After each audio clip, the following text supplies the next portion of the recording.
We have been scammed. We have been robbed, not just of our money, but of our freedom and of our power. It was taken by a small handful of narcissistic psychopaths. And it's time to take it back. But we've got to turn the power back on.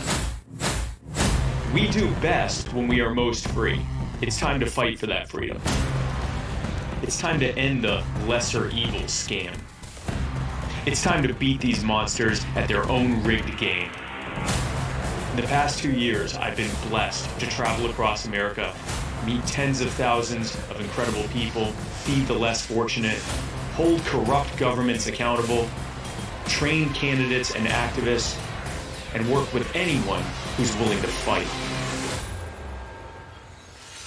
And at every turn, I heard the same thing over and over. They're worried about COVID-19, the mandates, healthcare, housing, education, the future that they're leaving behind for their children.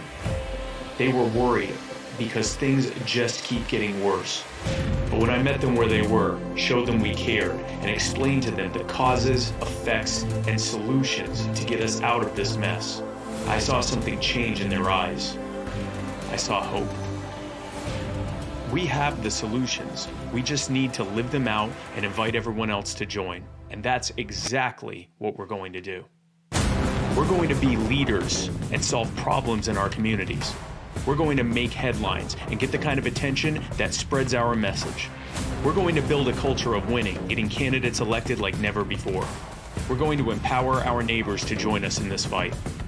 We're going to win the public debate and change the culture. We're going to awaken the sleeping giant.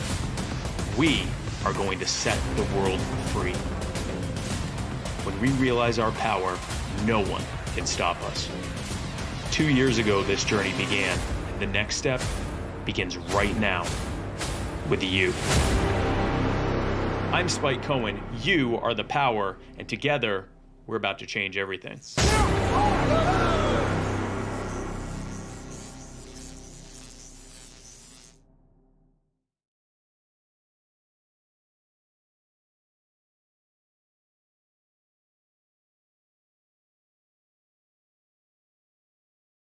How's it going, everybody? Thanks for tuning in. I'm super excited about what we're doing here today. We've got You Are the Power speaking live in Clarksburg, West Virginia. I am currently waiting on them to start the actual stream. As soon as that is up and running, we will be restreaming everything, so you will get to hear some of the other stuff that's going on in Clarksburg, as well as the Northeastern Regional Organizer Tom Pinkhasov's address to the City Council. You'll get to hear their reaction to it.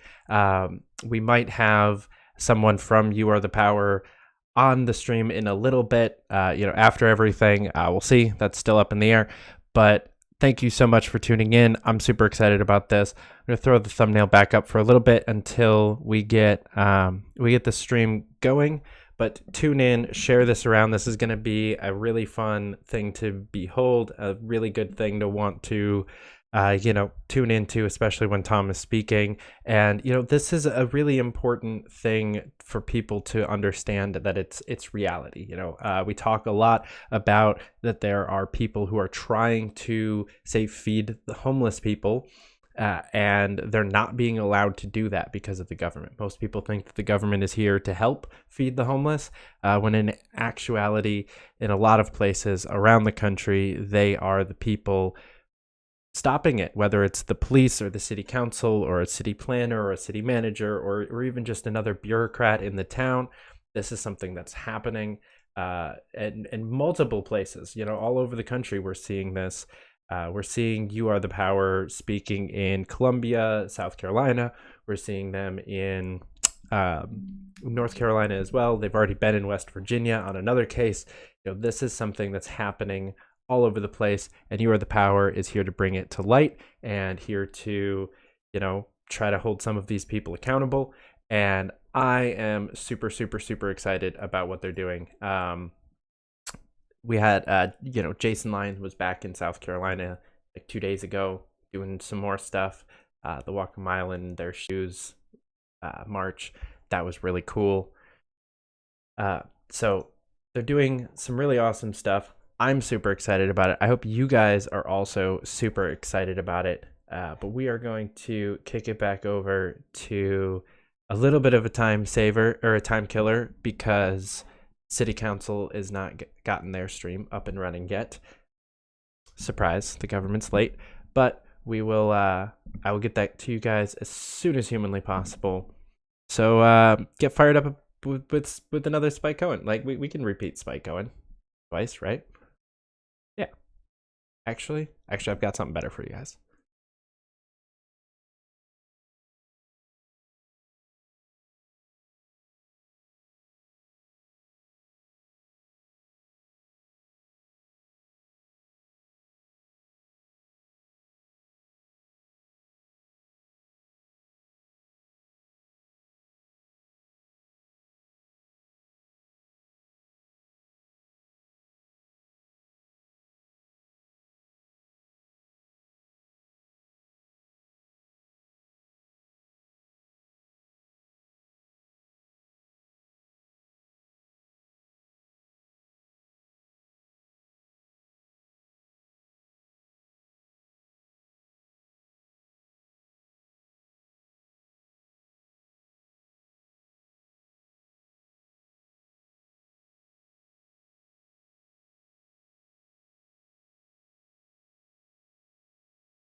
It's a beautiful day for a revolution.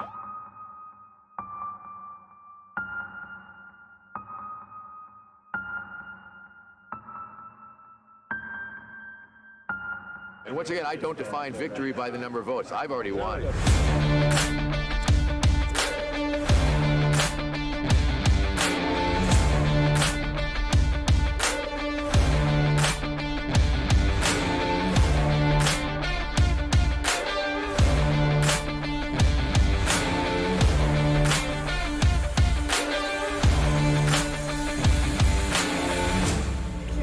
Do some revolution shit.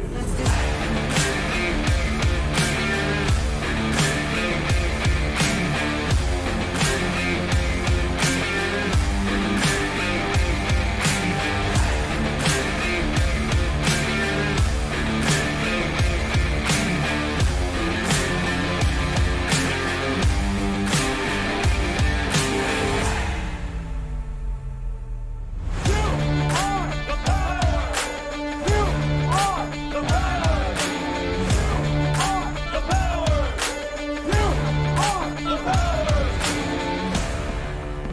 going anywhere, folks. This is just the beginning.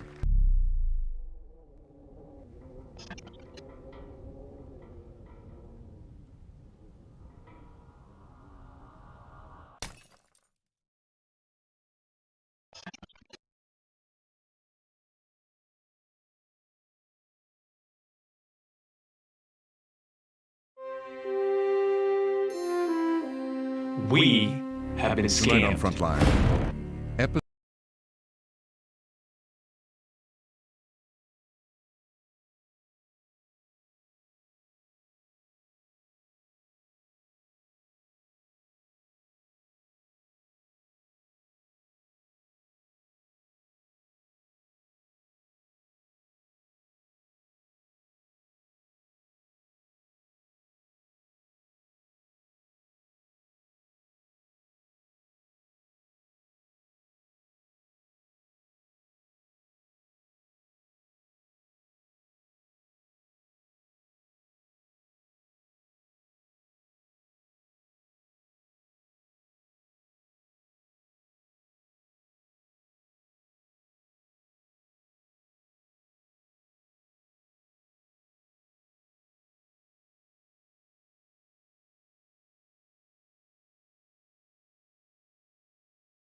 Here's to the crazy ones, the misfits, the rebels,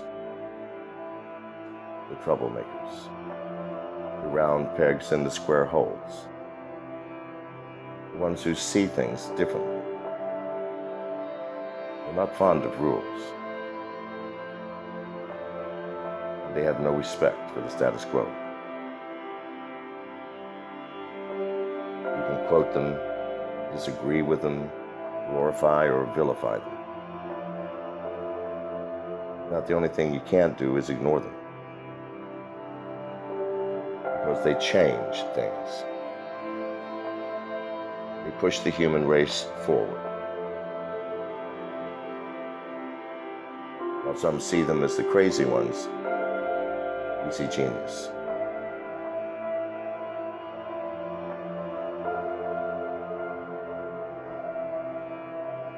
Because the people who are crazy enough to think that they can change the world are the ones who do.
Alrighty, ladies and gents.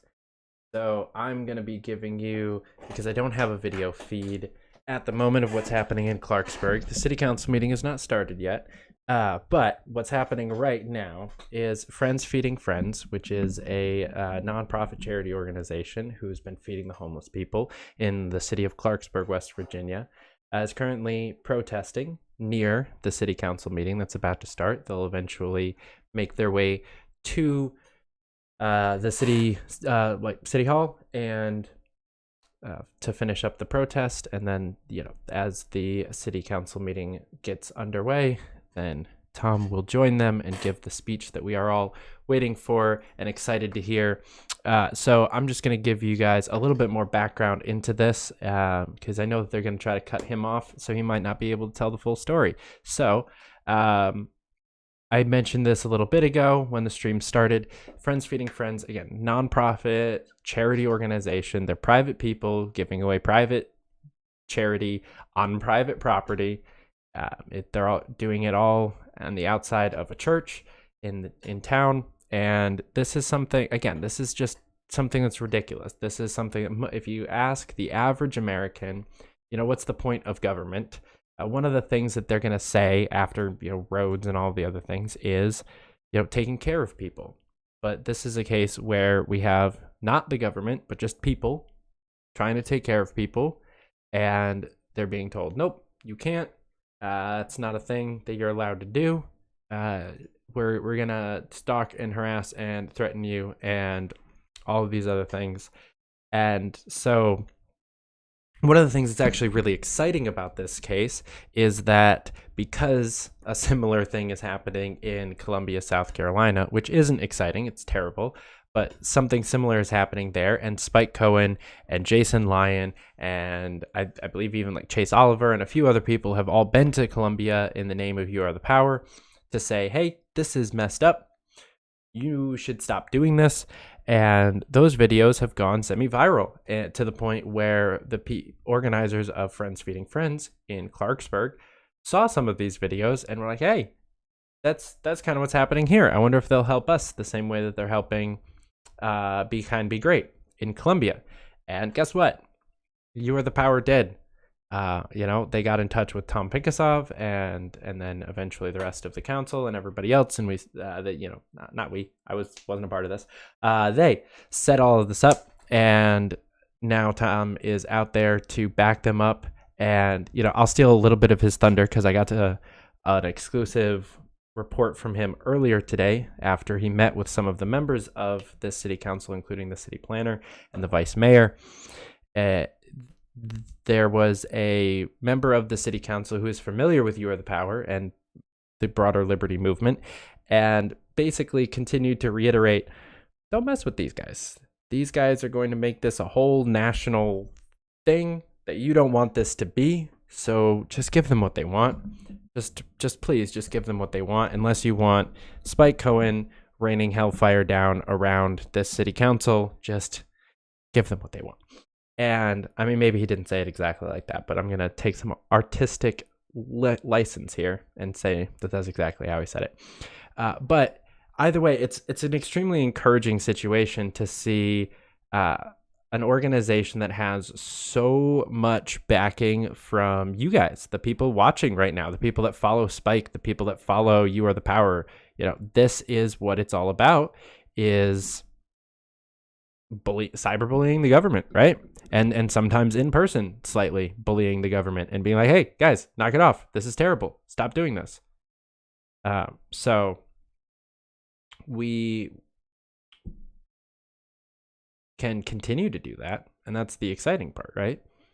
Part of the reason that I'm trying to do this stream right now, got the timing off a little bit. And so a little bit awkward, and I apologize to you guys who are here for this part, and we're really just excited to hear Tom, because that might not be for a little bit longer, but we will get you tapped into the city council stream. We'll be going for a little while here tonight, and again, hopefully catching up with some of the people from You Are the Power after it's all over to get a debrief from them.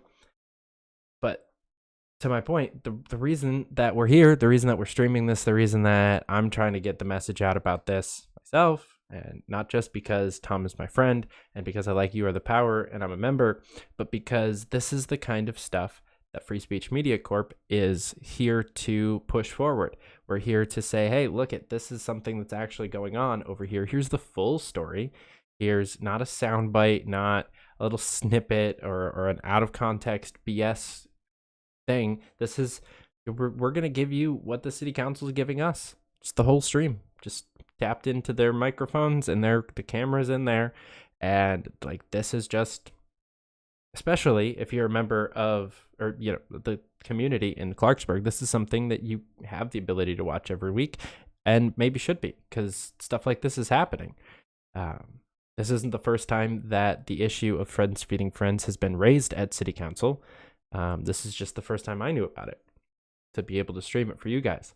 And so I'm glad that we're able to do this. I'm glad that Tom is able to be there. I'm glad that You Are the Power exists. So shout out to the people at You Are the Power real quick.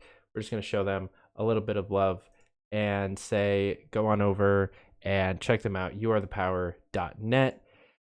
Become a member, donate a little bit, help make these kinds of things a reality more and more often, so that we can be shining a light on just the utter BS that is a lot of these small towns across the country. There are so many people just getting absolutely screwed by their local governments, and we can maybe possibly hopefully do something about that. So share this video around. I'm going to go back to the thumbnail for just a few more minutes, and then I think I've got something more on topic for you guys. I apologize that I got the timing a little bit off, but I am glad that you are all here with me to watch. If you're here on Rumble, say hi in the live chat. If you are here on anything else, go to Rumble, because it's better there. Ish. I don't know if the streaming quality per se is better there. Let me know that. If you're on Rumble, let me know in the chat. Do I sound good? Do I look good? Is it super blurry? Let me know. I'm excited to hear from you guys, because we're going to be putting a lot more out onto Rumble as the following there grows. So check this out on Rumble. Click the follow button. Click the like button. Say hi in the live chat. And we'll be right back.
the libertarian Tupac, the most consistent motherfucker you know, and in my opinion, a big part of the solution, Dave Smith.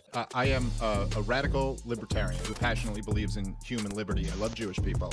Shout out to Beth Elohim, Park Slope. I probably should have listened to you a while ago. Which came first, the comedic personality or the fuck the man attitude? That was the fuck the man attitude, was being like, I'm going to make fun of all of this. I have had controversial guests on my podcast. I show them respect. I joke around. Are you more valuable as an asshole? Nazis were such an outrageously evil regime. This is a really scary step. You could just as accurately be criticized for minimizing anti-Semitism. Oh yeah, I got that one up. I called Hillary Clinton a blood-soaked monster. All right, good. She should be launched to the moon? I stand by it. If I tell them I'm an anarchist, they might look at me like, oh, what are you, crazy? That just sounds crazy.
Get ready to remove the filter from your timeline.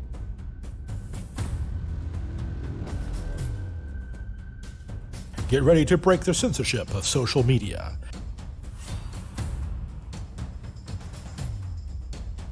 Get ready to support the grassroots alternative to establishment propaganda. Get ready for an authentic voice.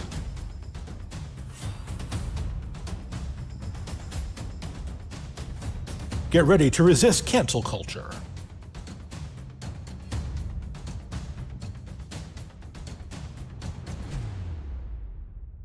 Get ready for free speech media. This is FSM.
Shut up and sit down.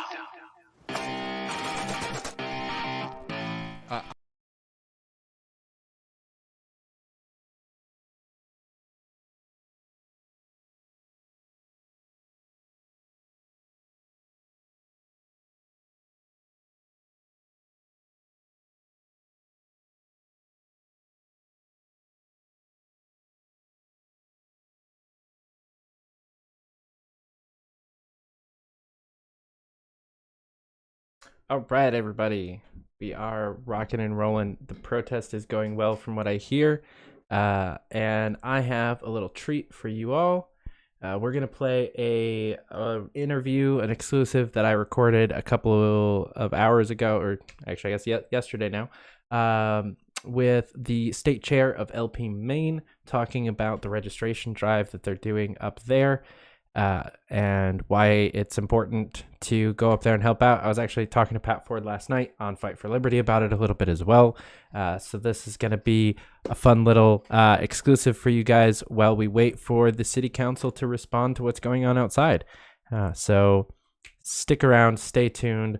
I will be right back with Harrison, but back in the past, but in the future. You know what I mean. It's going to be fun. Stick around. Don't go anywhere.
Hello. Can you see me? Or you can you hear me? I know you can't see me.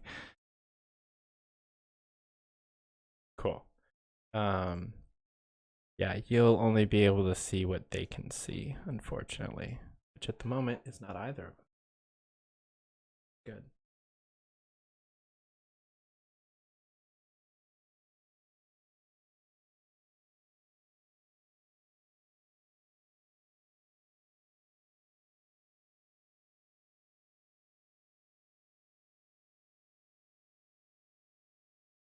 Perfect.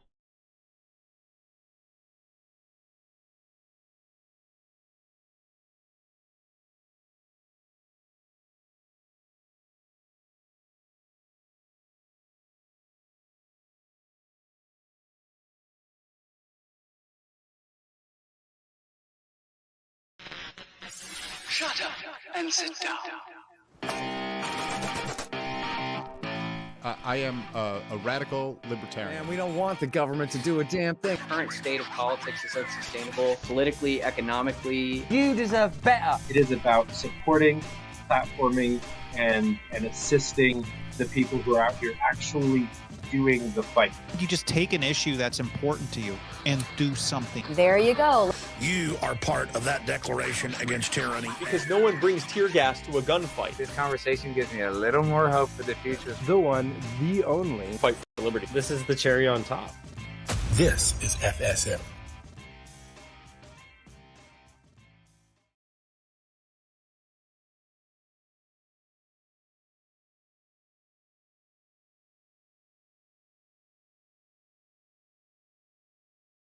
Right. Hello, Harrison. Thanks for doing this. Recording something real quick. I'm sure that it's going to go up here pretty soon, given how many shows we're doing here. So you are the state chair of LP Maine. You've been on the show a bunch of times, but today you're here to tell us about what's happening next weekend and the registration drive and why it's so important. Let me have it. What's going on? Yeah, so October 14th and 15th, we're going to be joined by Lars Mapstead and Chase Oliver up in Portland, Maine. We're doing a massive registration drive right now to earn and keep permanent party status. So we need 5,000 registered voters. Thankfully, we were able to change the law this year and bring it down from 10,000. So we're really trying to take advantage of that and hit that 10,000 mark before the end of the year. We still have about 1,400 to go. So every little bit of help that we can get is really important. We've got hotel accommodations that we're going to be providing, going to do meals with the candidates. And of course, you're going to get to spend time and have a little bit of one-on-one time with them as well. Lars will be there Saturday night, hanging out for dinner and at the hotel. Chase will be there all day Sunday and for dinner as well. So if you live in the area, within a 6-hour driving radius or whatnot, come on up. We'll make it worth your time.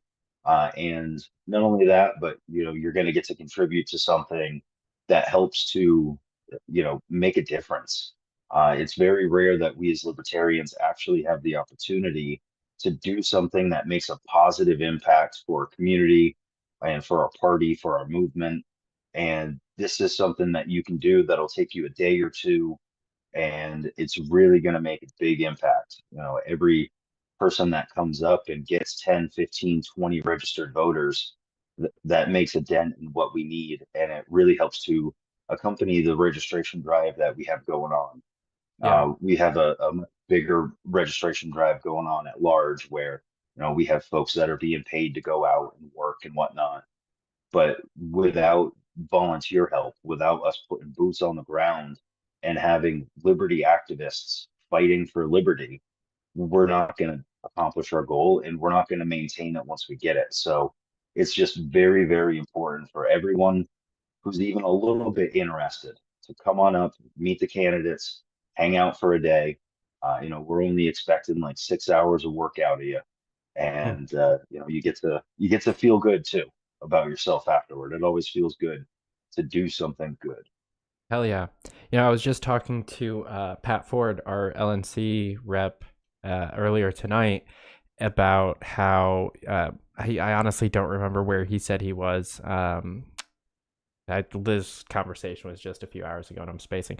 But he did a petition drive, not quite the same thing, but almost the same kind of thing, where him and about 12.5 other people went somewhere for a whole weekend, petitioned for like a total of 16 plus hours, and they all got somewhere between like 12 and 20 signatures each, and they were all just like, this was awful, this was terrible, why did we even do this? All of them expressed that they wanted to give up at some point in time throughout the weekend, and it came down to, after everything got submitted and everything and the final count came in, they passed the line by like 8 signatures. If any of them had quit on day one, they wouldn't have gotten that ballot access. And unfortunately, there's a lot, like, I hope for your sake and for your heart's sake, and so you're not like, this stressed out, I hope that you guys have, 6,000 by the time the deadline is up, so you're not worried about that. But it's always a possibility in an LP kind of thing where, like, even if you just come up for a little bit, you only get 20 people to sign up, 10 people to sign up. That might be just what we need to bring it over the line. Mm-hmm. Yeah, and that's the thing. If we only hit 4,099 registered voters, you're going to be sitting there saying to yourself, man, if I'd have gone up for the one day, I could have made something happen for them. That I could have been the difference. Mm-hmm. So, sometimes we understand as libertarians, every single vote doesn't necessarily matter. Our votes don't tend to matter to the duopoly. But these registrations, they matter.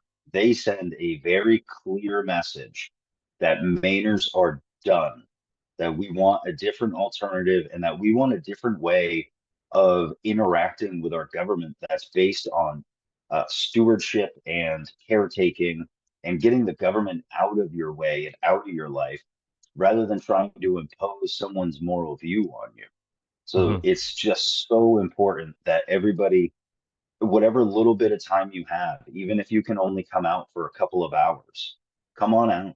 It's just very important that we get everyone out as much as we can and try to make as big a difference as we can. Yeah. Heck yeah. And I think it's really encouraging to see presidential candidates coming out.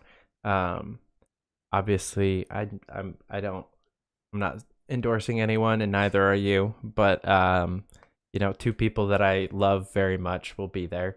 And you know, I like other candidates, but the two that you mentioned are two people who personally I love as humans. Lars and Chase are great people, and so it'll be nice to see them there. And those are both people that I am comfortable knowing that, you know, if you're registering a new libertarian that day, the first celebritarian that they meet, Lars Mapstead, all right, that's cool. That's somebody that I know is going to give them a good elevator pitch, give them the right idea, and get them started on the right foot of like entering the world that is the liberty movement. And you know, Chase and I have our disagreements, but he's also somebody that, you know, if I meet somebody at a convention or something, they're like, oh yeah, I joined because of Chase Oliver, I know that they're probably a decent person. Honestly, same with almost everybody that's running right now. Like, I'm happy that we have, I wish it was a cleaner thing, but I'm happy that we have a bunch of people who are good at speaking the liberty message, who are good at bringing people in out there, all reaching different groups of people. I'm sure this isn't a topic you wanted to talk about, but no, well, I think it's important to, you know, kind of talk about the candidates, and we're going to have 4 of them coming up for our next month. November 19th, we have coming back up, Lars coming back up, Josh Smith will be coming up, and Mike Tremont is coming up. So we'll have 4 of them here, and it'll be great to have all 4 of them meeting our delegates, meeting our voters, interacting with them, because we really are going to need a lot of ground game come election time. You know, even if we are able to, or let me rephrase, when we are able to get this registration drive done, we cross the 5,000 threshold, we don't have to petition to get our candidate on the ballot next year. I just have to sign a piece of paper. So it saves us about 50 to 60, sometimes 70, 80 grand, depending on, you know, how the year is going. Those petition drives to get ballot access are not cheap. And you've got to usually bring people from out of state, and you've got to do a lot of work to hit the 4,000, because both parties sue you at some point and try to get as many of them thrown off as they can. So you need to get at least 5,000, 5,500 if you can. And all of that costs a lot of money. So doing this saves us that money, which, you know, it allows people to start putting their scarce money to other states that need it more. Because maintaining 50 state ballot access is something the party has to do.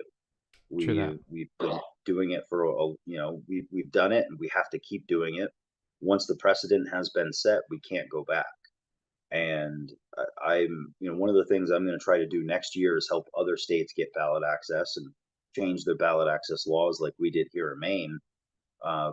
And that way we don't have to take these massive fights every 4 years to get 10,000 registered voters to sign a petition for us. You know, we're just part of the system at that point, and we can play in the elections and go to all the reindeer games like a political party is supposed to. Because then once it's easier to run candidates, it's easier to make changes to the law. It's easier to get the government out of the way when you're not spending all of your time just trying to get petitions. So that's one of the biggest advantages to finishing this, is that it allows us to spend our time, because we're all volunteers, to spend that limited time we have actually making change rather than just fighting to exist. So that's why, again, I'm making the pitch. Come on up to Maine. We need your help. And if you're in Maine, get up your butt down to Portland, because we need you. We were supposed to have 2 events, back-to-back weekends. Mother Nature was not allowing that. So we had to postpone this weekend, unfortunately. But we need all the help we can get. So we're going to be staying right in Saco, Maine, which is about 15-20 minutes away from downtown Portland, where we'll be working. We're all staying in the same hotel, so you have an opportunity to really interact with everyone, meet everyone, and it's just going to be a great weekend with a lot of people that you know. Hell yeah. All right, guys, you heard him. Portland, Maine, next weekend. We're going to do some shit. And like, I don't want to graze over the fact that you guys actually changed your ballot access laws like in real time. Like, you guys did the opposite of what most states are doing, where they're making it harder. You guys made it easier, and now you guys are going to crush it in one weekend and get over 1,500 people registered because a swarm of dozens and dozens of libertarians from the Northeast are gonna just cascade onto Portland, Maine, and we're all excited, right? Absolutely. All right, guys, and make it happen. Last thing I want to say, though, we sent David the link for that. In there, you can get the full itinerary for the weekend, and you can sign up to get your hotel accommodations. So I don't want your liberty activism to cost you a lot of money. Mm-hmm. So with that, we are, between ourselves and the two campaigns, we're covering all the hotels, we're covering 2 dinners, we're covering a breakfast. So we're making it as easy and inexpensive as possible for you to come up. Please check out that link, see what you can do, what day you can be there. And I just want to thank you in advance for your help. Fuck yeah. All right, guys, you heard him. Make it so. Get on over there. Harrison, thanks for doing this. Guys, until next time, keep up the fight.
Hello, everybody. All right, you heard that wonderful. I just realized we recorded and put that up so fast that I'm wearing the same shirt, but I'm glad that we actually got a chance to get that out there to you guys. We have the city council meeting is finally starting to get underway. We have a stream here, so I can throw that up over here. So far, nothing super awesome happening. They're playing some jamming music, though. Oh, you can't hear it yet. There we go.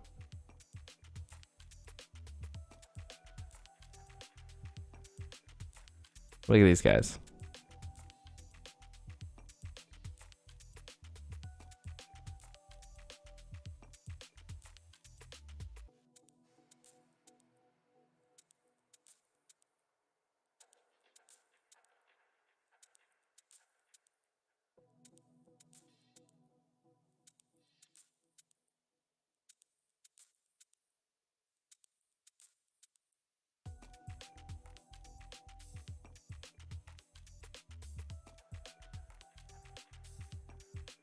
Call the October 5th, 2023 council meeting to order.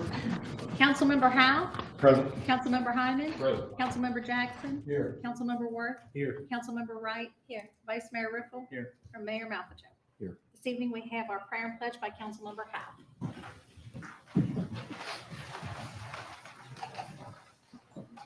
Heavenly Father, we come to you today asking for your guidance, wisdom, and support as we begin this meeting. Help us engage in a meaningful discussion. Allow us to continue to grow closer as a group and nurture the bonds of the community. In Jesus' name, amen. Amen. Pledge.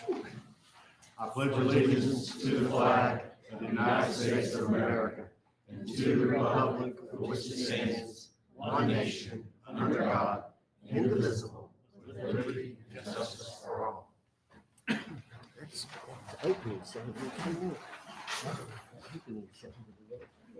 This evening, we are recognizing a new kind of tradition. Yes, the city of Clarksburg recognizes the importance of the businesses that locate in our city, and we want to take the opportunity to show our appreciation. So we will be presenting a token gift and certificate of appreciation to a respective business at each regular council meeting, expressing our gratitude. At this time, if we could have Art Bycrum come forward with our mayor and vice mayor.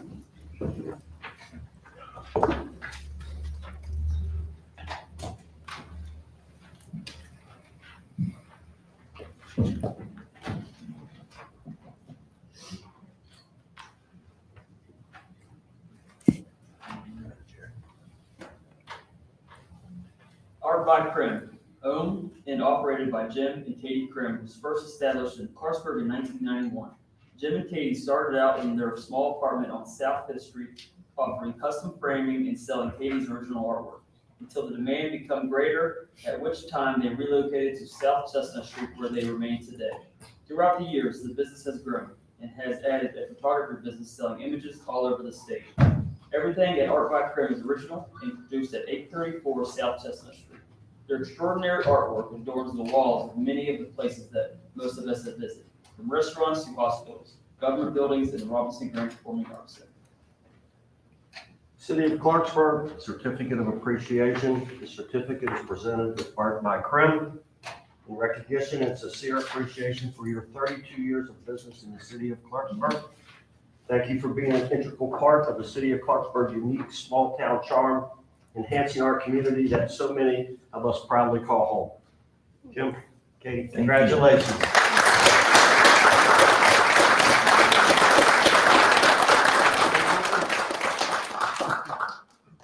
We just really want to appreciate everybody. Clarksburg is, I was born here 57 years ago. I still love it here. Brought my wife here.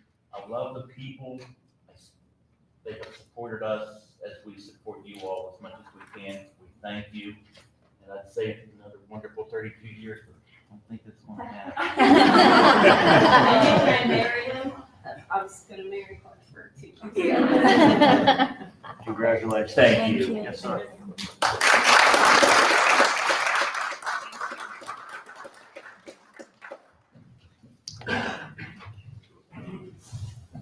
Okay, well that was wholesome, at least, right, guys? Like, nothing terrible about that.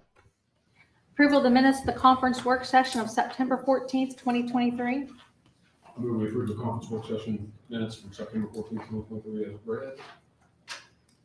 Second. All in favor? Aye. All opposed? Motion carries. Approval of the minutes of the regular session of September 21, 2023. So moved. Second. We have a motion and a second. All in favor? Aye. All opposed? Motion carries. Petitions, communications, and public hearings. Jody Barbario, 1732 North 20th Street, wishes to address council concerning positive and negative issues in the city. Just do pause.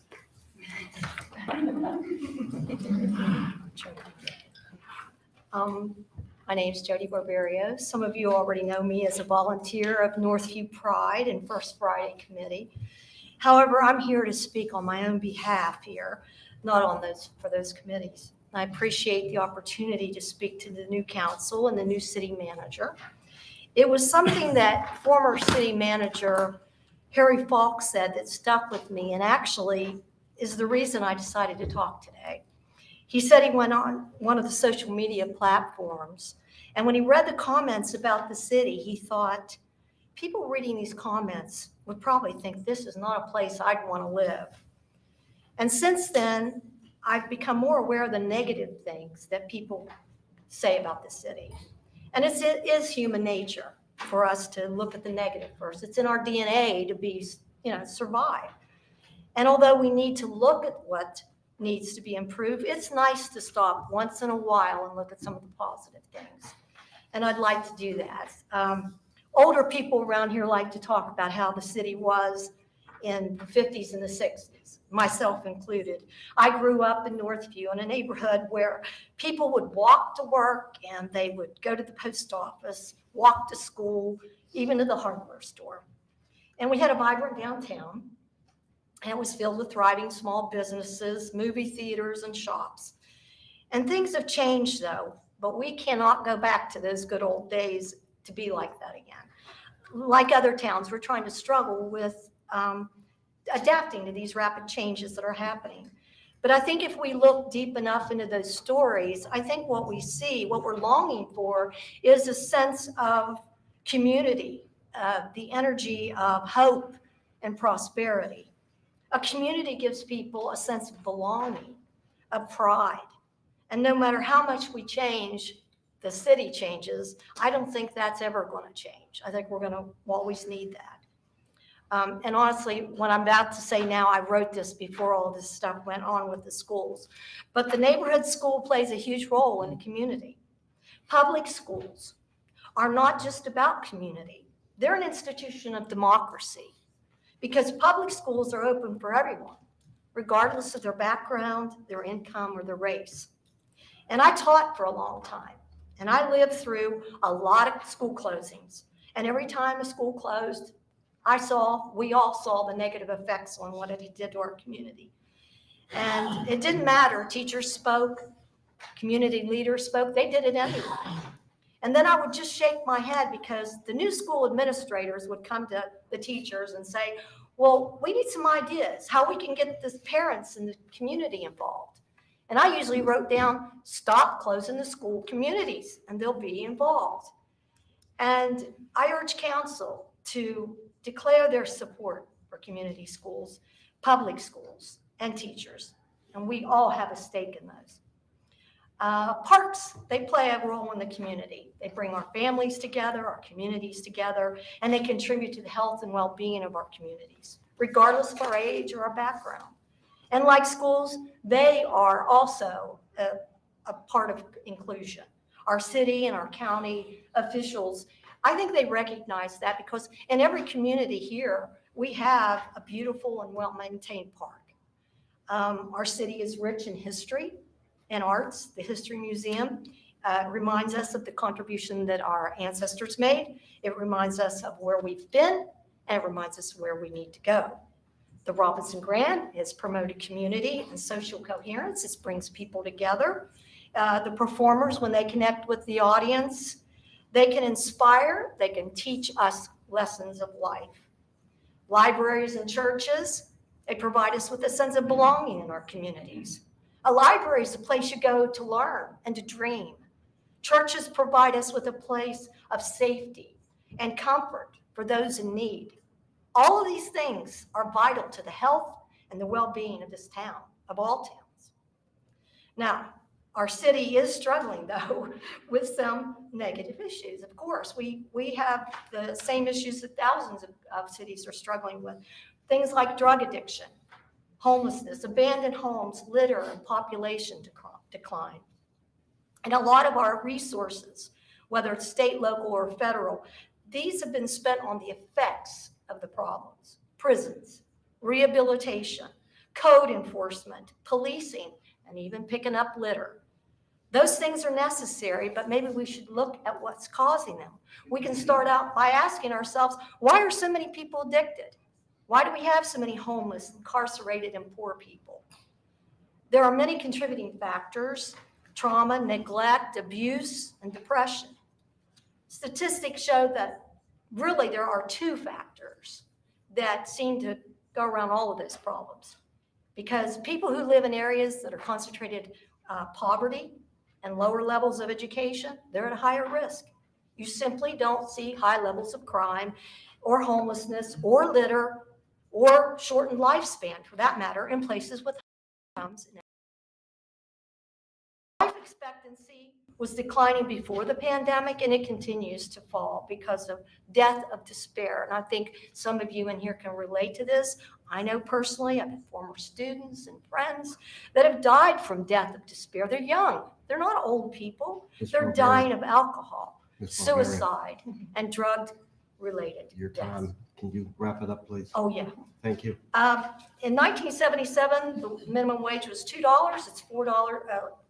If you went to work in one of our local factories, you got to be paid $4.25 an hour. People back then, they could actually make a living. They weren't rich, but they could send their kids to school. But now we've got 1 in 4 Americans living with medical debt. The federal minimum wage has not been raised since 2009. And a living wage today is far beyond what our current federal minimum wage should be.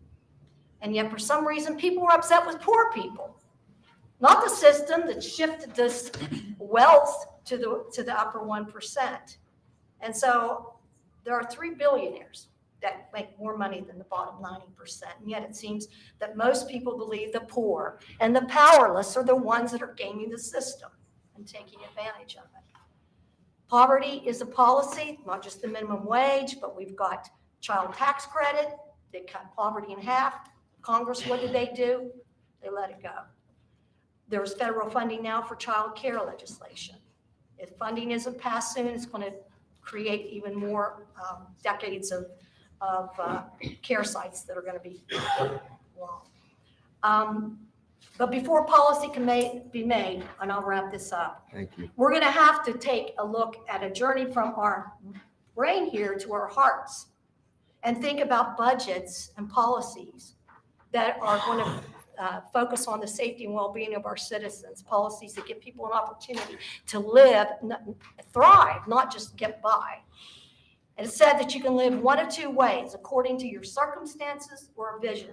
And this is not true just as individuals, but collectively. And we're feeling so overwhelmed by these circumstances that we're living with that we've forgotten the vision of life, liberty, and pursuit of happiness. In Proverbs 20:19, it says, where there is no vision, the people perish. So I hope council will consider when they're looking at the city, making a budget, what do you want the city to look like in 4 to 8 years? I hope it's a vision of opportunity and for all of our citizens, and we reclaim the energy of prosperity, community, and belonging. Thank you. Sean Jeju, 409 Heyman Highway, wishes to address council concerning the Jackson Cemetery update. Also concerns. And concerns. Sorry. And that's kind of hard to follow up on her. It does kind of, there's a little bit of what I can tie into her. She hit on it as far as the cemetery is a community thing. And I don't know how, a lot of you are lifelong residents of Clarksburg, so you would know that over the years, probably at this point, close to at least 20 years of newspaper articles saying how important that Jackson Cemetery is, how it's a tourist attraction. And I know things are slow, but it's nice to see that it's finally being recognized as that. Now, my main concern is I appreciate being allowed to do the work in there. I appreciate the support and all that.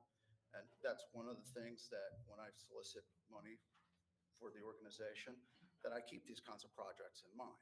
So it's not just gas and trimmer line, as some have said in the past, but restoration work, education. But my main concern is that there's been, maybe it's natural causes, but I kind of find it hard to believe, recent vandalism that kind of like, you put work into something, you see it knocked over and toppled. And then you start doing research on the deed work and all that, and you see that over the years, it's kind of a historically an issue since Clarksburg has had it for, I don't know, 60 years. But can't really blame the past. But I know there are things right now that could be done. I know one of the past councils had voted for security cameras. I believe Gary Keith was involved in that, and I think from what I understand, they might still be available. And since it's your property as a city, maybe you should look into at least just putting one to maintain and watch over it, because that property is an investment, specifically considering there's the tours now, and those tours are bringing upwards of, I think Marcia said the next tour has probably got about 20 some people on it.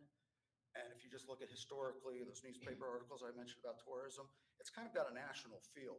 Like Stonewall Jackson, I mean, I think we could honestly, we have more bigger history that we could focus on. But Stonewall and his family is pretty pivotal. They actually predate Clarksburg's 1785 formation, and they got an interesting history. That's all I got to say there. But just wanted to give you an update on that concern there. As far as the work goes, I'm basically just at the point where I'm just kind of cleaning the headstones, trying to get some volunteers to help with the additional heavier monuments that I can't lift on my own. I mean, I don't want to ask the city, even though it is your property, because I know you got more important things to do. But if that's ever a possibility, thank you. Tom Pinkhasov, and I'm sorry if I butchered your name, of Staten Island, wishes to address council concerning Friends. All right, here we go. If I may, please, everybody keep their comments to 5 minutes. Thank you. Thank you for having me. My name is Tom Pinkhasov. I am the Northeast Regional Organizer at You Are the Power, an international nonprofit organization that is devoted to supporting local grassroots activists through the promotion of government accountability. We were contacted by Friends Feeding Friends, which is a local nonprofit that hosts a weekly pop-up soup kitchen right here in Clarksburg outside the First United Methodist Church over on Pike and 2nd. Friends Feeding Friends reports receiving a concerning amount of negative attention from the city government and police department, largely targeted at the population that they serve, primarily those experiencing homelessness, those suffering from substance addiction, and families living below the poverty line. What this amounts to is a concerning pattern of discriminatory conduct in governance and policing, mostly targeted at the socioeconomic lower class. This is unacceptable.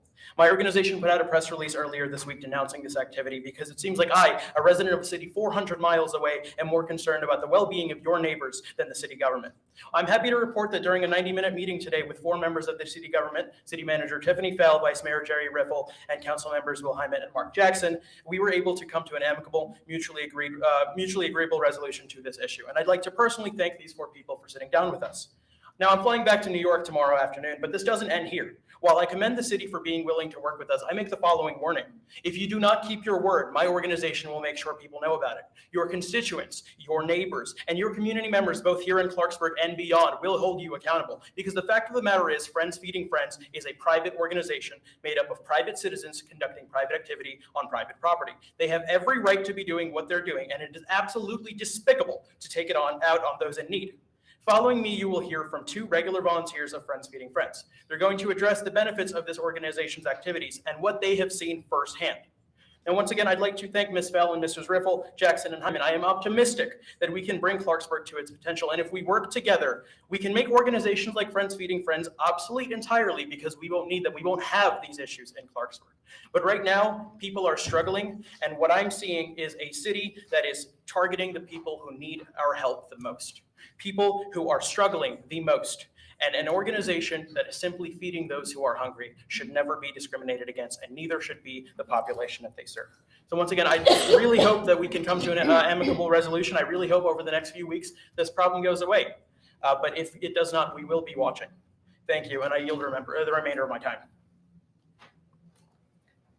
Maylee Henderson, 261 Magnolia Avenue, wishes to address council for the support and continuation Fuck of the organization yes. Friends Feeding Friends. Good evening, ladies and gentlemen of the council.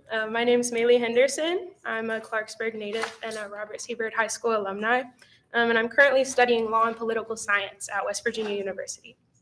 My roots are in Clarksburg, and because I volunteered every Wednesday for multiple years during my high school career, my roots are with Friends Feeding Friends. Today, I stand before you to advocate for an essential cause that lies at the heart of our community, supporting Friends Feeding Friends, an organization committed to alleviating hunger and homelessness in our city. I urge you to consider the immense benefits that supporting this organization can bring to our community. Friends Feeding Friends plays a crucial role in addressing the immediate needs of our homeless population. You might think, like, why should I care about that? And in my opinion, it's your job.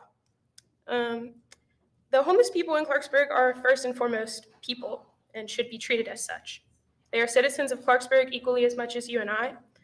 Therefore, their well-being and prosperity is your responsibility. Friends Feeding Friends provides warm meals as well as access to shelter and other basic amenities, offering hope to those who have fallen on hard times. By supporting this organization, we can help ensure that no one in our city goes to bed hungry and everyone has access to basic necessities. However, the impact of Friends Feeding Friends extends far beyond the immediate relief it provides. So allow me to share some evidence I've gathered of the benefits. First and foremost, improved health and well-being. Access to nutritious meals and shelter not only prevents hunger, but also contributes to better physical and mental health among homeless individuals. This in turn reduces the strain on our healthcare system. Number 2, reduced crime. Studies have shown that when homeless individuals have access to basic necessities like food and shelter, there's a decrease in petty crimes often committed out of desperation. Supporting Friends Feeding Friends can lead to a safer city for everyone who lives here. Number 3, community building. Volunteers and donors come together every week to support this cause, fostering a sense of community and unity. This collaborative spirit strengthens the social fabric of our city. And I personally can attest to the fact that Friends Feeding Friends taught me valuable lessons about servitude, loving my neighbors, and tolerance for people and lifestyles that are different than my own. Number 4, pathways to civility. Friends Feeding Friends also provides resources and connections for job placement, addiction recovery, and housing assistance, offering a chance for the homeless individuals to regain stability and independence. Finally, number 5, economic benefits. Investing in Friends Feeding Friends is not just a moral obligation, but it is the intelligent economic choice. By addressing homelessness, we can reduce the strain on emergency services, hospitals, and the criminal justice system, which ultimately saves our taxpayers money.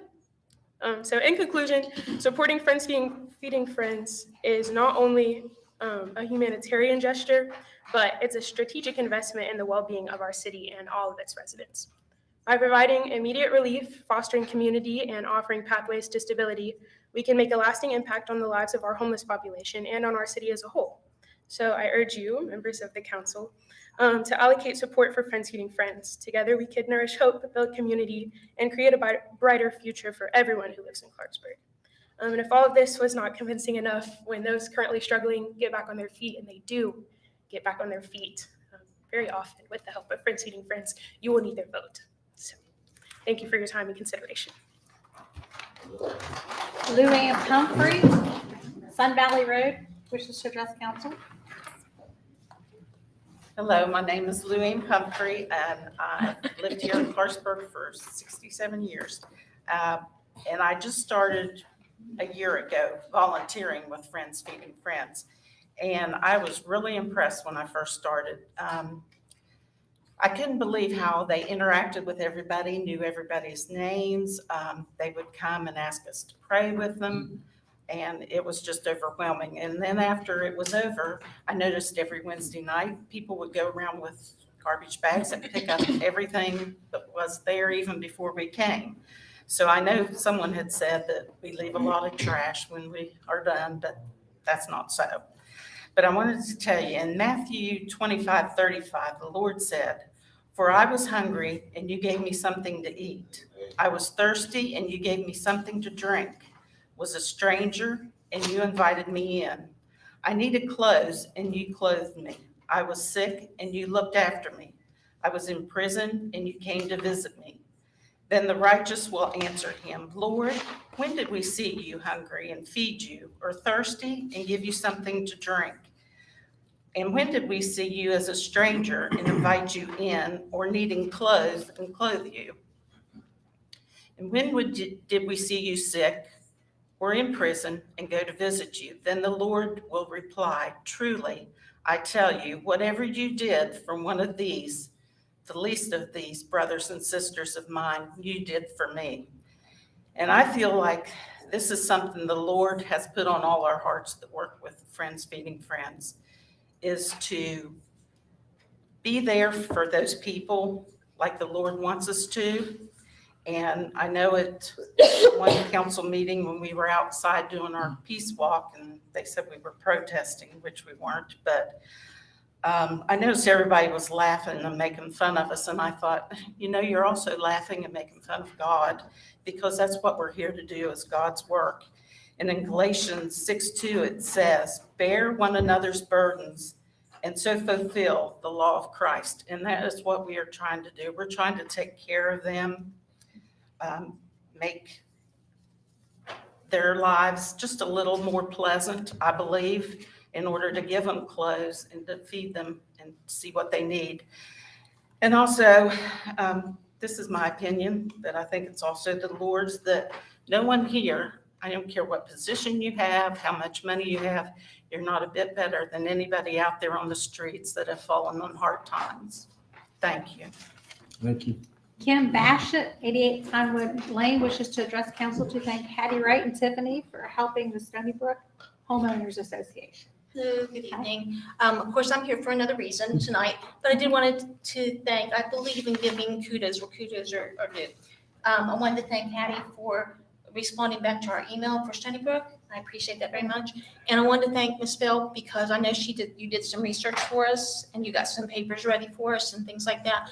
I do truly appreciate it. The residents of Stony Brook, appreciate it. And I just believe that you all are doing good things too. And I wanted to just tell you how much we thank you from the Stony Brook side. So thank you very much. Thank you. And that concludes applications. City manager report. I didn't get one. Oh, here you go. Do you have one? That's fine. Go ahead. Thank you. So starting with the city parks, mini golf is rented, and then the tear down process and restructure of the facility will begin. Pickleball is moving forward. There's the upgrades to the Veterans Park, and the Clarksburg City Park is busy with all types of, what kind of sports? Baseball games. And there's a number of valuations that are going to go throughout the neighborhood parks during the winter months to decide what the action plan in spring is going to be for improvements. There's been a total of 46 building permits. There's a number of city engineer projects that are being worked on, and there's been 19 new complaints that are being worked on with code as well. There's a number of updates under the economic development section of the organization. So there's been some training. We've met with representatives from a number of companies. Our grant writer has identified various funding sources from some recreational amenities. And this Friday is First Friday. So this month's theme is Fly into Fall, featuring aviation-themed children's activity and information booths. Additionally, the Bourbon and Vinyl will be occurring at the Morris Friday evening, with proceeds benefiting the local Glen Elk Village redevelopment efforts, and tickets are still available through the Morris website. There was a whole list of collections for September from the Finance Department, and the audit of the 2022-2023 budget will begin October 17th and will be completed by Tetrick and Bartlett. The fire department responded to 291 calls in the month of September. They will be participating in a mock disaster at the North Central Regional Airport. They also assisted Bridgeport Fire and EMS with fire and rescue operations. Sean Phillips has been offered and accepted as a position as a probationary firefighter. The department collectively completed over 256 training hours, and a reminder that with the cooler weather approaching, it is recommended to have heating appliances inspected and serviced by a professional before operating them. The police department has responded to 2,063 calls for service in September. Halloween is scheduled for Tuesday, October 31st. Are we thinking of a different day? It's a joke. I've seen you laughing. That was great. During the hours of trick or treat, and the police department will have to make up a physical test on Saturday, October 14th. We've also advertised those online, and people can sign up ahead of time if you so choose to do that, so we know that you're coming, which is great. The Public Works Department has done a lot of work over the last month throughout the city. It's all listed. And the Robinson Grant has a robust list of performances that are happening in October. Just to highlight a few, tonight is the Tank event. Council actually was there earlier today. The Lone Star concert, the Miss Amazing pageant, the Good Shot Judy concert. There's an evening with Mary Lowry. There's the Netterfort School movie. There's the Heritage Winds performance. So there's lots of diverse options for people to choose from. And the wastewater treatment plant, they processed 217 million gallons of wastewater with no violations. And tank inspections are now complete. And as a reminder, please do not flush baby wipes or flushable wipes down the drains. They do not dissolve and can cause blockages in the sewer line as well as damage to the pumps. Thank you. City clerk's information, a zoning form in connection with an application to operate a private club, private wine restaurant, or tavern was filed by La Tapatia Super Mercado LLC at 415 Baltimore Avenue, returned to the applicant on September 26th. No unfinished business. New business, consideration of first reading of an ordinance of the City of Clarksburg, West Virginia, amending and reenacting Section 933.02 B, C, D, E, and F of the Code of the City of Clarksburg relating to the imposition of rates for the use of services rendered by the sewer system and establishing standards for use of such system and the computation of such rates for non-residents of the City of Clarksburg. Tim, would you like to come up and explain that for us, please? Thank you, sir. Good evening, Mr. Mayor, councilors, ladies and gentlemen. First, let me say that this sewer rate increase only applies to our friends in the other municipalities and public service districts. It does not apply to Clarksburg retail customers. To have a complete discussion of this issue, and particularly for those of you that are new in city government, just a few principles I want to remind you of. Number one is once the council legislates and passes an ordinance and it's certified by the city clerk, that's an enrolled legislation. That is the final word for council. So that's the first thing. The second thing is that our public utilities operate on a revenue needs basis, so that a year ago or so, the sanitary board hired Dietrich and Bartlett, an accounting firm, and Dietrich and Bartlett calculated the revenue needed for the sanitary board to meet its operations and maintenance and capital requirements. And that calculation resulted in a rate design that the sanitary board approved. That rate design came to council.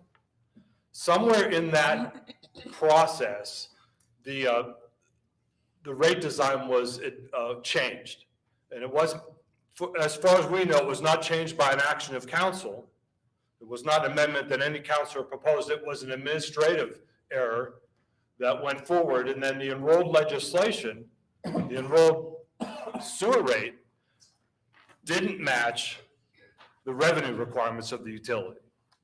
In that, we phased the rate increase in, and the effective dates were incorrect on the ordinance, so that the sewer utility would not receive enough revenues to continue operating on a sound fiscal basis. Our friends in Nutter Fort and one of the PSDs that we serve pointed that out. So, well, council passed this, but you're charging us what the sanitary board approved. So we had that disconnect. And the only way to fix it, there's no short way to fix this other than to come back to you and ask you to reconsider the rate ordinance and reinstall the rates that are necessary for us to meet the revenue requirements of the utility. So that's what you have in front of you. You see the ordinance changes effective dates and changes a rate. That is the first phase rate that we changed. The only reason we changed that rate was to make up for the lost revenues that we suffered because of this administrative error. And for clarification, Tim, anybody who did pay that increased rate, we will either be refunding or crediting their bill, and then everybody will be charged the amended rate going forward. Yes, excellent point. Thank you, Ms. Fell. We're treating everybody the same way. So, and we think that's important, so that we will adjust going forward with some credits, and we'll get back on sound cash flow basis revenue requirements. So that's the request from the sanitary board in front of you this evening. And subject to your questions, Mr. Mayor, that concludes my presentation. Tim, anybody have a question? Yeah, I have a question. What time period are we looking at as far as making up this lost revenue to get back on track?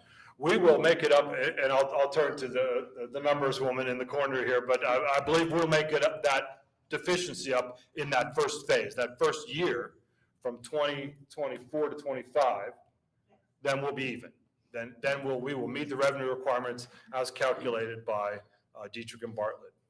And once again, this doesn't affect the citizens of Clarksburg. Absolutely not. This only affects our partners in the public service district and the other municipalities. Thank you, Tim. Thank you, Mr. Mayor. Yes, sir. We have a motion? No? Okay. All right.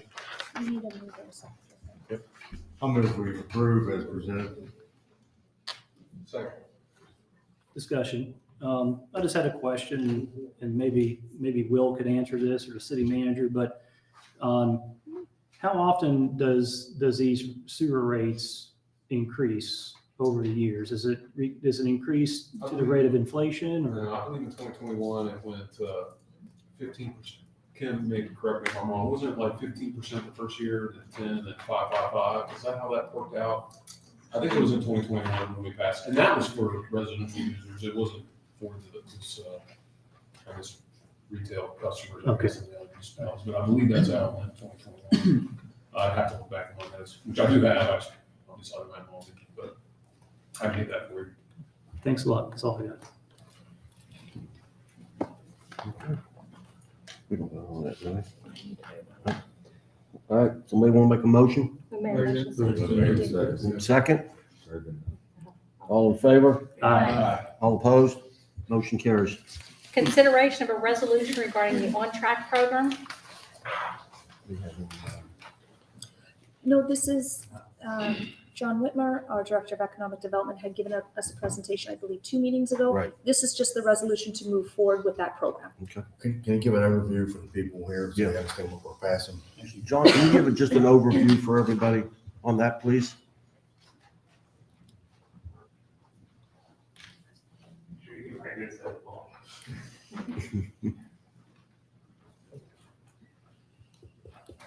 Just really quick, this is a program that allows for the downtown historic district to be evaluated. We're gonna have state officials and I guess, how do I put this?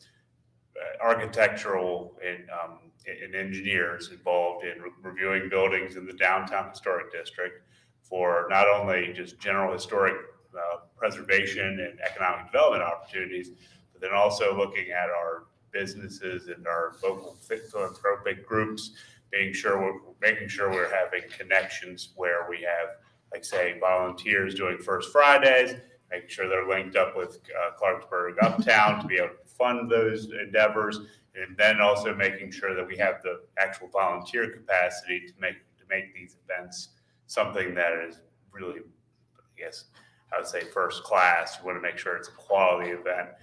They would come in and provide those services, and then with that, we can proceed if it makes sense to become a full-fledged Main Street organization. And then that's when there's grant opportunities and it becomes its own nonprofit, either a business league, a 501c6, or a charity 501c3. Mr. Whitmer, are there any fiduciary liabilities that we have to undertake? There will be staff time, but otherwise, any monies associated with the program would be something that would come before the city manager. We don't have any large expenditures anticipated with this at this time, but in the next year, we will identify them and bring them to the board, bring them to you all. Mr. Whitmore, also, even if not accepted for this program, are there any benefits to the city for, just submitting this application? Oh, we've completed a lot of research related to just our amenities in the downtown. We were able to combine this with some of our business information that we already have. So being able to strengthen our mapping to show what type of land uses are in our downtown. Are those necessarily positive land uses? And going through the application, you kind of get a sense of things that they're kind of looking for that we can use to leverage for arts and for nonprofits, things like that, to get people in the downtown and sticking around. So it's been beneficial. It's been a very beneficial process. The big thing, though, is this is a process that is only open once every 3 to 5 years. So while it would be something that would be very advantageous for us to apply to just to get the general training, but yeah, it has been a benefit going through the application. Anybody else have questions for Mr. Whitmore? Yeah, I had a question.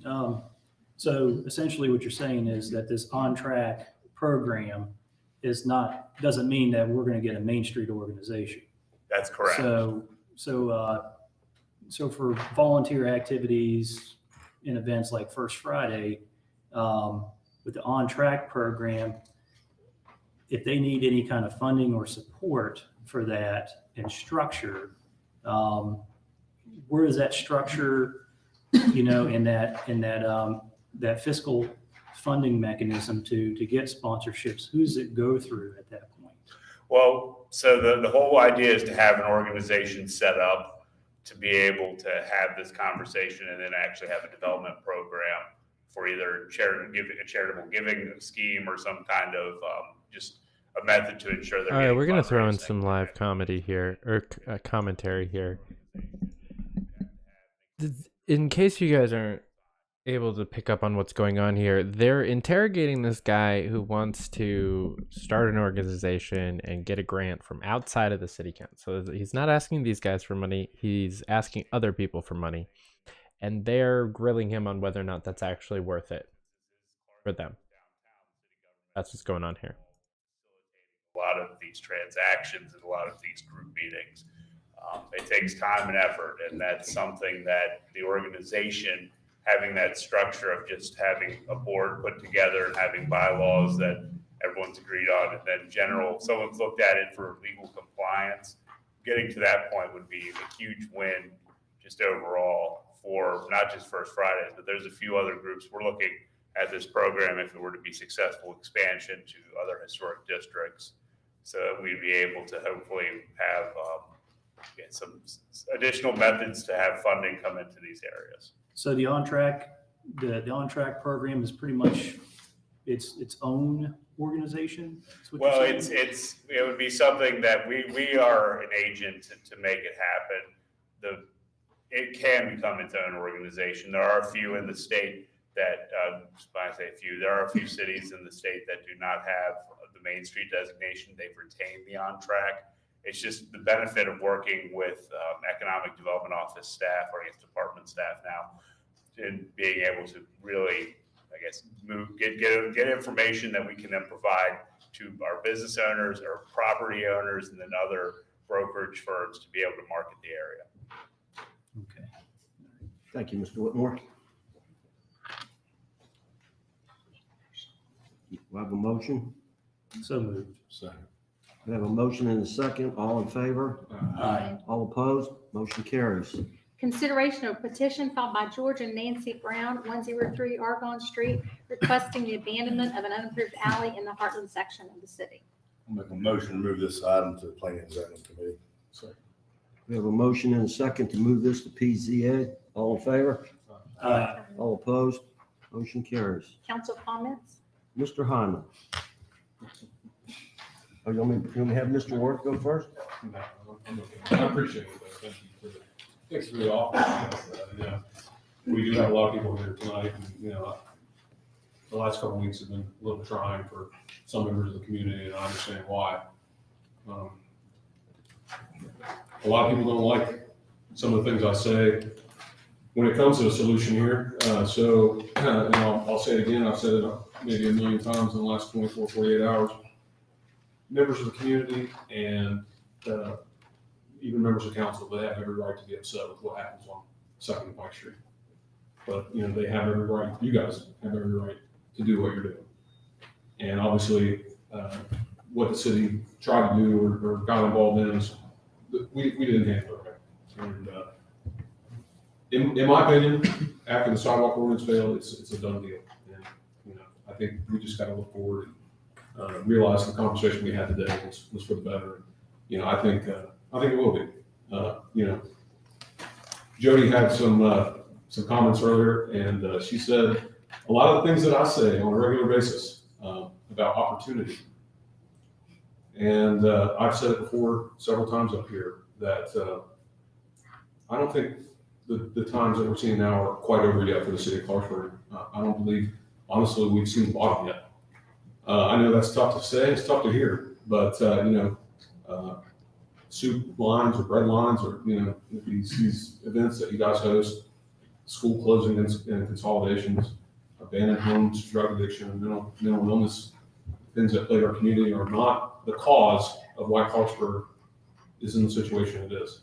They're symptoms of the decline of the city that we experience. And really, you can only treat the symptoms so much. You know, when you have cancer and you're doing treatment for it and you get sick, you can treat that, but you're not really curing cancer. You're only treating the issues that come with it. So I believe the cure is opportunity. It's giving opportunity for business owners, giving opportunity for people to find jobs, and turning it around. But you know, obviously, when the city gets in the way, or any level of government gets in the way and tries to stop these things, it only hurts the people who are receiving these benefits, and that's a tough pill to swallow. But you know, we have to do a better job at doing what we need to do here on city council to deliver opportunity. And I hate to bring this up, but there's a reason that when you cross over I-79, you head to Bridgeport, their city sign, when you come, opportunity lives here. I mean, they know that's what it takes to have a thriving city. Now, I can talk to you for hours about why they have opportunity and maybe we don't. But that would take hours to hash out, and we'd be living in the past, and I'm not intending to live up here in the past. We need to find opportunity instead of going after organizations that are trying to do the right thing. So it's unfortunate that we have to have this conversation, but at the end of the day, everybody has a right to be upset. Everybody has a right to be, to like things that they see in the street or see at their neighbor's house or whatever. They have a right to do that, unfortunately. But you guys have a right to do what you guys are doing today. So I don't want to keep going around in circles here. I know it's not the greatest council comments, but I hope you guys can understand. So I hope to see you guys on First Friday, and we'll see you again next week or 2 weeks from now. Right? Thank you. Thank you, Councilman Harmon. Mr. Worth, the birthday boy, today is, for all you that don't know, it is Wayne's birthday. Happy my wife reminded me this morning. Oh, Oh, man. Anyhow, I thank everyone for coming out today. I know this has been sort of a contentious thing for, I don't know, maybe a month or two now. And I really kind of I don't know, it's kind of brought me to center what Jody had to say tonight, and, focusing on the positive. But we have to acknowledge that there are a lot of challenges that we have in our community, and it's going to take some, real solutions. But I'm just going to focus on the positive first. When I see this city manager's report, it's the best thing that I see up here on this council. Really is, because it shows the work that everybody's doing. I mean, Public Works, they dominate most of the time 2 pages of this. And just, looking at our fire department, how many calls did we go out on? 291 calls for a city of 16,000. That's amazing. Our police department, 2,063 calls. That's got to be like the hardest job in the city. I thank those folks, and I don't, maybe you might think I'm just, just blowing smoke or whatever when I read this, but I'm not, because this is really how city government runs, and this to me, even down to the sewage treatment plant. Who recognizes what goes on in the sewage treatment plant? When you flush the toilet, you just expect, guess what? That stuff's going to go to the right place. But you know what? When that stuff gets treated, there's a process, in that. I'm not going to explain that process to you, but the thing is, it's a very important process, because that process goes wrong. Guess what? The city gets fined and people's water sources get tainted. That's important stuff.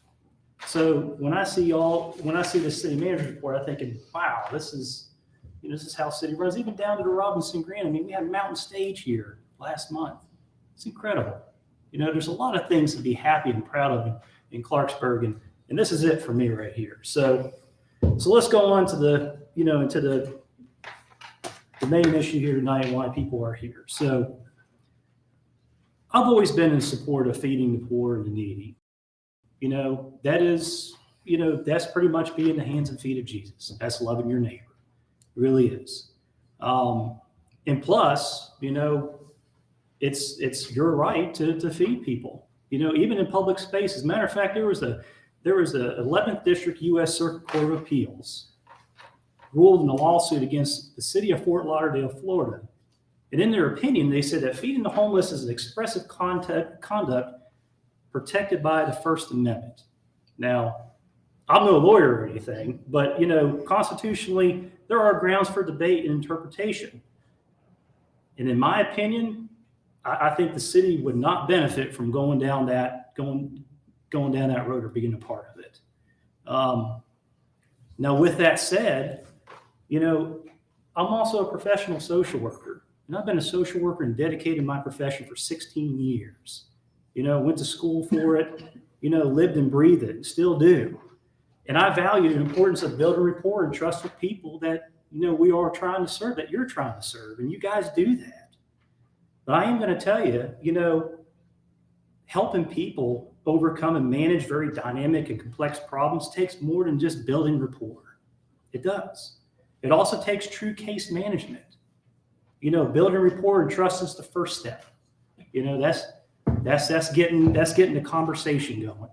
The second step is not only referring people to services, but linking them to them, making sure they get linked to it, not just handing out something and saying, here you go.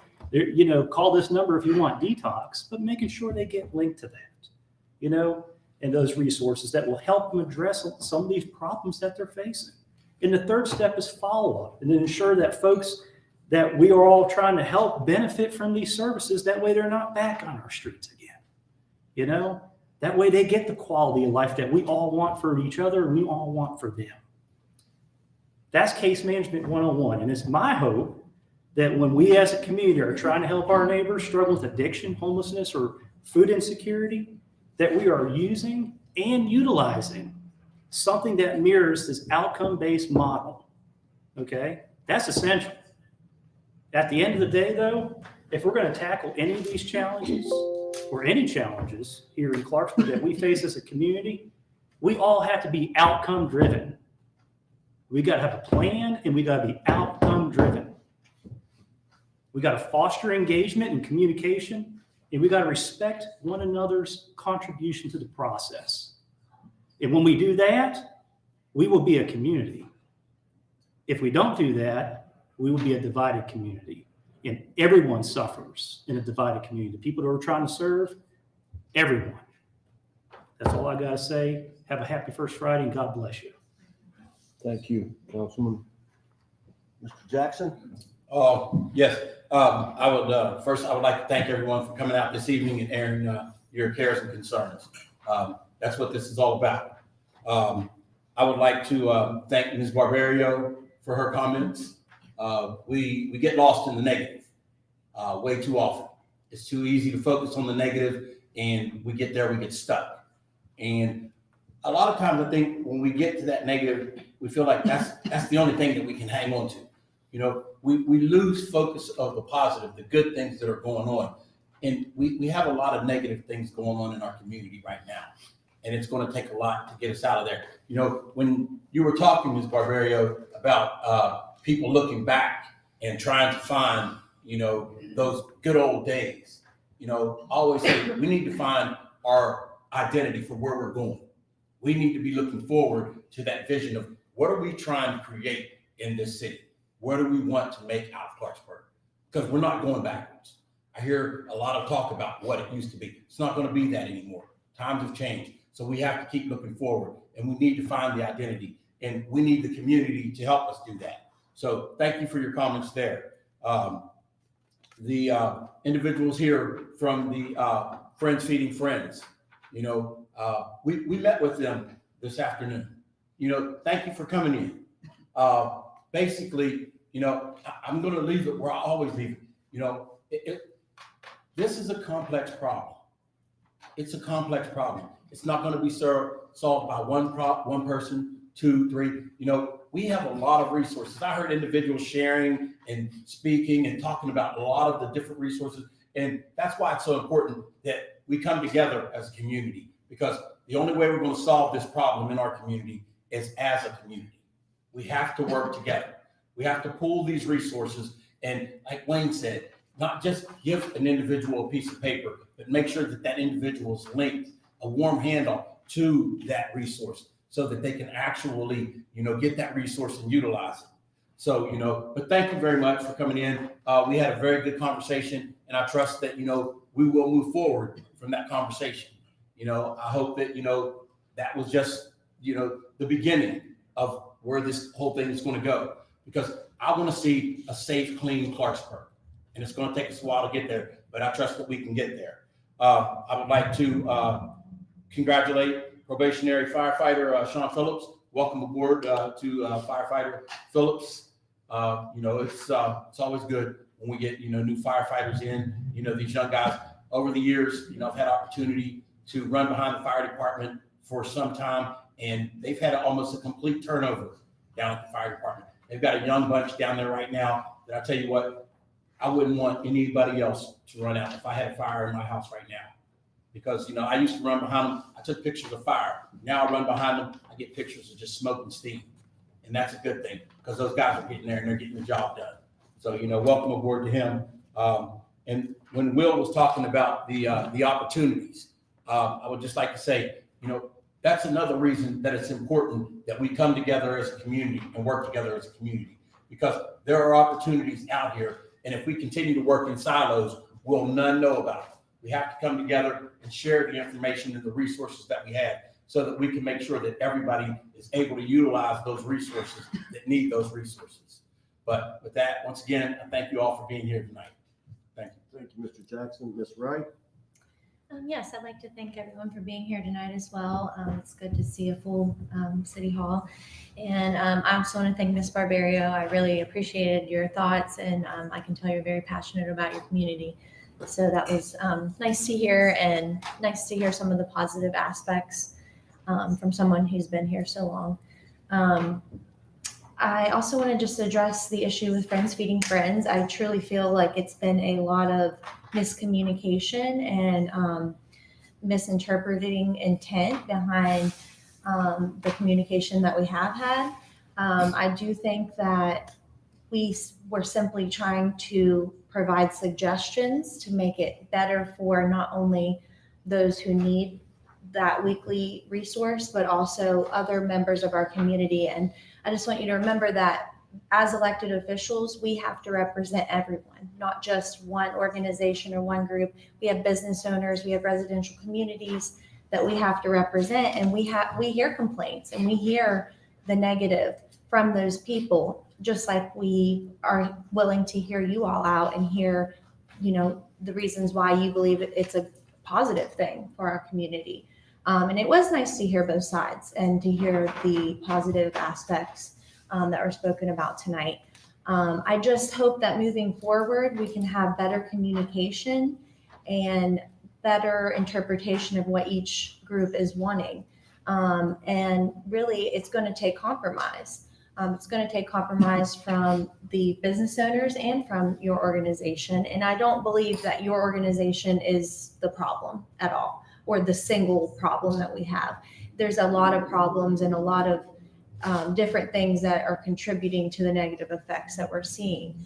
So I agree with Councilmember Jackson, we have to come together and work together to make it better for everyone. Again, not just one group or another group, but for everyone. So, everyone just wants to see a safer and a cleaner downtown area. We want to see businesses thrive, and we want to see those who need help get that help. So I just would encourage you not to think of us as the enemy or, against you all. That's not the case. I believe everyone up here has a very giving and loving heart, and we want to help those who need it. But it's going to take compromise on both sides. So that's pretty much all I have. I hope everyone has a great weekend and has a safe weekend as well. Thank you, Ms. Wright. Mr. Howe? Keep it short. Thank you guys. Hit everything pretty much, but Ms. Barbario, appreciate your words, and I'd like to recognize also Patty Gonzalez with you proud. Appreciate you guys coming. Again, I'm also pleased to hear just now about the council meeting with Friends Feeding Friends as well. I'm sorry Kevin couldn't be here tonight. I hope his dad's thoughts and prayers as well. But, it's good to hear the miscommunication and things that come out and get resolved. And I think that's big steps forward. Other than that, really, I just have a couple complaints. I'll give it to you offline. Just some property complaints and issues that we have. That's all I have to that. Thank you, Mr. Howe. Vice Mayor? I think everything's been said. You always say it's tough going last. Everything has been said. And I know Chief Kitty always gets on me, he said I always talk too much, so I'll keep it short for him. That's an understatement. Yeah. So we have two younger gentlemen here, Reese and Calvin. They're here doing the poli-sci report, right? Is that what it's for? So this was a perfect night for you guys to come. You saw everything. Talking from sewage increases to issues that the community has, to miscommunication, to passion. And one thing, if you guys take away anything, is it's the passion, as you saw. Everybody's got passion. The problem with this city is that we start so far apart with our passion that it's so hard to come together. Because if we would bring our passion together, we would get things closer the way Mrs. Barbera used to talk about how things were. That's the toughest thing to get going. And if you do when you get on government, like Hattie said, it's tough. You have to represent everybody. You have to pretty much check your passion at the door when you get here, because you can't bring your singular passion or things that you're really passionate about, like things that me and Wayne used to be passionate about, and we always speak about picking up trash and stuff. We're still passionate about doing those things, but now we have to focus on other things that it's tough. It's tough to be everywhere. So, it's just the passion that people come, and it's the passion that makes things like First Fridays thrive when everybody gets involved. Ms. Barberio is involved in that. You can see her passion through that. She shows up. She handles the toughest job at all of them is rallying or communicating with the vendors and the food trucks. They just show up when they want to. They don't call back. She has a tough job. And it's just things like that is what bring the community together. Today, I want to say I'm involved with the Jerry West Basketball League, and we got a call today from the FOP, and how things used to be, it would be a lot easier to find sponsors. The FOP called, and they want to offer to sponsor the whole entire league. This changes funding for our league tremendously. We can almost offer basketball leagues to the low-income families in the city for free. The families that are struggling with 3-4 kids that they all want to play basketball, we can make that possible. Those are the things that need to happen, and we put all our passion together. Those are the things that happen more often. And then I disagree with Will. We have not the bottom. We're not at the bottom. We're climbing up, and you can see it in the manager's report. You can see the passion. We just have to get all on the same page and communicate better, and show the younger generation how it's done. And then when that generation comes, the city will be thriving. And I know, again, Will said opportunity lives there, but it was born here. Right? Where'd it go, Jerry? Where'd it go? Bridgeport. I mean, it went other places. I agree. It went other places, but it was born here, is what I'm saying. So, Mayor, you can't be talking while I'm talking. You gotta shut that down. Mr. Hyman, you had your time. Shut up. That's all I have to say. First Friday's tomorrow. Please, everybody come out. It's the community event. We have a lot of great things. Library, Robinson Granders, everything's going on downtown. Be downtown tomorrow. Look forward to that. Thank you. Thank you. Well, I get to go last, and everybody's covered everything that needs to be said. I just want to reiterate to everyone, if you see something, say something, dial 911. I'm a big advocate of this because of incidents that happened to me 3 years ago. But we are putting up 22 signs in the neighborhoods that says, see something, say something, dial 911. I'm happy to announce that we received a check for $35,000 from the Claude Worthington Benedum Foundation. So thank you to them. And don't forget, tomorrow's First Friday. Everybody have a nice weekend. Thanks for coming out. Call for adjournment. Sorry. Got a motion and a second. All in favor? Aye. All opposed? Meeting's adjourned.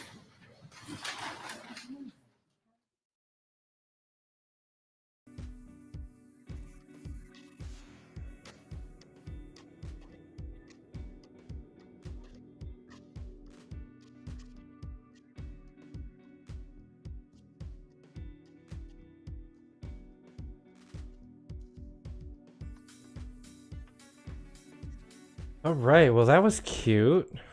Did you notice how everybody towards the end referred to all of this as just a miscommunication? That was interesting. Because the reports I was hearing, I mean, I don't know, they didn't seem like a miscommunication. Getting threatened and harassed by police officers and city council members and city planners didn't seem like a miscommunication. So already it seems like they're going to be going back on a lot of their word as far as what they said literally earlier today. We're going to keep their music playing in the background though, because it's kind of nice. Oh man. So you heard a pretty good response from one gentleman, Mr. Will Hyman. He was the first person that actually addressed what was being addressed by, Tom and the other people from Friends Feeding Friends. Will Hyman is actually on the Libertarian National Committee, so that's kind of cool.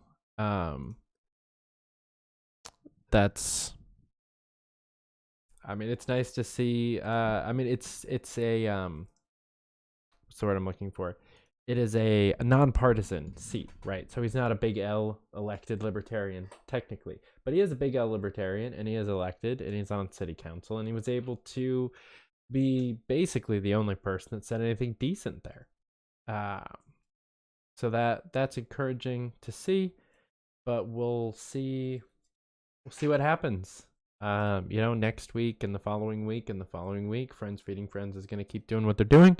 And if the city council continues to behave the way that they have been, we will be there to report on it here at FSM Live. Free Speech Media Corporation is going to be directly keeping an eye on Clarksburg. That is... Oop. I have a thing playing in the background. There we go. All right. YouTube started playing the whole next thing. Thanks, guys. So, we are going to be keeping our eye on Clarksburg. We will probably stream, not next week, but the following week, see what's what.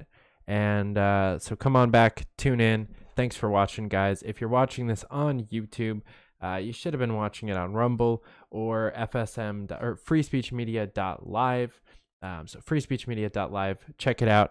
You can also tip us over there, help support the channel. You can go through some of the shows split up into playlists right on their website, and pretty soon there will be a beautiful all done up merch store with the new logo, this one right here, thanks to the wonderful Kelsey Lyon and actually Harrison Kemp, whose thing we played earlier. He's going to be helping me with the merch store because FSM is growing, guys. So definitely stay tuned.